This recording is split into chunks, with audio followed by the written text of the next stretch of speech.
Hi అండి, అందరికీ నమస్తే. నేను మీ హరిత. Welcome to my channel laugh with Vedu. ఈరోజు వీడియోలో స్వీట్ షాప్ స్టైల్లో బాదుషాని ఎలా ప్రిపేర్ చేయాలో చూపించబోతున్నాను. ఈ స్వీట్ చేసినప్పుడు మీకు ఎప్పుడైనా గట్టిగా రావడం, ఇంకా షుగర్ సిరప్ని అస్సలు అబ్జర్వ్ చేసుకోకపోవడం అలాంటివి జరిగాయా? నాకైతే జరిగాయండి. నేను ఫస్ట్ టైం చేసినప్పుడు చాలా హార్డ్గా వచ్చాయి. అది పిండి కలుపుకునే విధానంలోనే ఉంటుంది. మరి పిండి ఎలా కలపాలి, ఆ సీక్రెట్ ఏంటో వీడియోని స్కిప్ చేయకుండా చూసేయండి. ఒక బౌల్లో 1.5 కప్ మైదా పిండి తీసుకోవాలి. గోధుమ పిండి అయినా తీసుకోవచ్చు, కానీ స్వీట్ షాప్లో లాగా రావాలంటే మైదా పిండే తీసుకోవాలి. చిటికెడు సాల్ట్, 1/2 స్పూన్ వంట soda, 1 spoon baking powder, 2 spoons వేడి చేసుకున్న నెయ్యి, 2 స్పూన్స్ పెరుగు వేసుకొని మొత్తం కలుపుకోవాలి. పెరుగు వేయడం వల్ల బాదుషాలు అనేవి గుల్లగా వస్తాయి. పిండి కొంచెం పులుస్తుంది కాబట్టి చాలా గుల్లగా వస్తాయి. నేను చెప్పిన ఈ టిప్స్ ఫాలో అయ్యి ఒకసారి బాదుషాని ట్రై చేయండి. ఈసారి అస్సలు గట్టిగా రావు. వీడియోలో చూపిస్తున్నట్టుగా ఇలా మనం ఎంత పిండిని తీసుకొని ఫోల్డ్ చేస్తే అంతా ఫోల్డ్ అవ్వాలి. అలా ఫోల్డ్ అవ్వకపోతే మళ్ళీ 1 స్పూన్ నెయ్యి వేసుకొని మళ్ళీ కలుపుకోండి, లేకపోతే బాదుషాలు అనేవి చాలా గట్టిగా వస్తాయి. నెక్స్ట్ కొద్దిగా వాటర్ యాడ్ చేసుకుంటూ పిండిని చపాతీ ముద్దలా సాఫ్ట్గా కలుపుకోవాలి.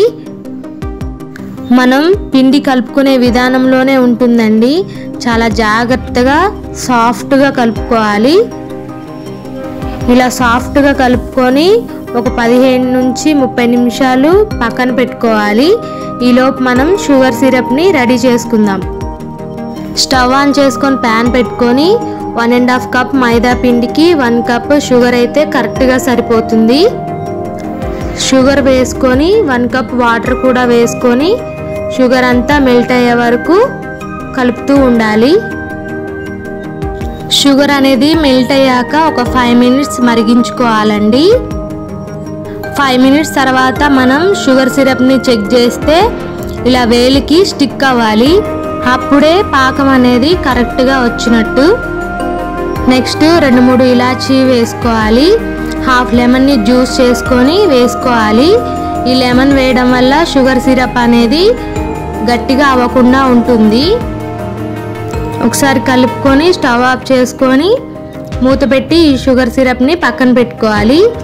ఈలోపు మనం కలిపి పక్కన పెట్టుకున్న పిండిని బాదుషా షేప్లో చేసుకోవాలి. మనం ఈ పిండిని మళ్ళీ కలపకూడదండి, అసలేం డిస్టర్బ్ చేయకూడదు. మనం పిండిని మళ్ళీ కలిపామనుకోండి, ఫామ్ అయిన ఎయిర్ గ్యాప్స్ అనేవి పోతాయి. అప్పుడు బాదుషాలు రాళ్ళలాగా గట్టిగా అవుతాయి. అందుకే పిండిని ఏం డిస్టర్బ్ చేయకుండా వీడియోలో చూపిస్తున్నట్టుగా చిన్న ఉండలుగా చేసుకొని కొంచెం ప్రెస్ చేసి చిన్న హోల్ పెట్టుకోవాలి. అదే బాదుషా షేప్ తెలుసు కదా మీకు, అలానే ఇలా అన్నిటిని ప్రిపేర్ చేసుకొని పక్కన పెట్టుకోవాలి. నెక్స్ట్ స్టవ్ ఆన్ చేసుకొని కడాయి పెట్టుకొని డీప్ ఫ్రైకి సరిపడా ఆయిల్ పోసుకోవాలి. ఆయిల్ అనేది మరీ హీట్గా ఉండకూడదు, మీడియంగా ఉండాలి. లో ఫ్లేమ్లో పెట్టుకొని మనం ప్రిపేర్ చేసిన బాదుషాలని ఆయిల్లో వేసుకోవాలి. లో ఫ్లేమ్లోనే ఉంచుకోవాలండి. ఇలా కొద్దిసేపటికి బాదుషాలు అనేవి ఆయిల్ నుంచి పైకి తేలుతాయి. అప్పుడు మీడియం ఫ్లేమ్లో పెట్టుకొని ఫ్లిప్ చేసుకుంటూ వేయించుకోవాలి.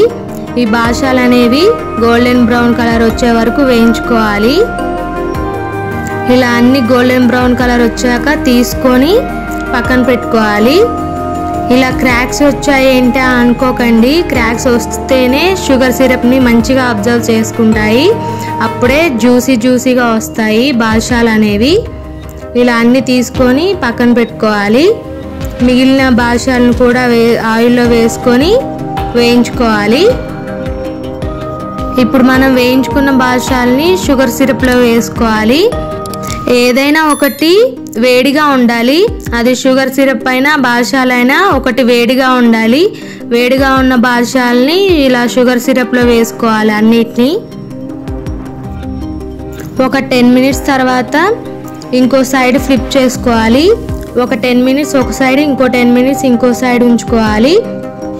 అప్పుడే టూ సైడ్స్ ఫ్లిప్ చేసుకోవడం వల్ల షుగర్ సిరప్ అనేవి మంచిగా అబ్జర్వ్ చేసుకుంటాయి. టైం ఉంటే ఎక్కువసేపు అయినా ఉంచుకోవచ్చు.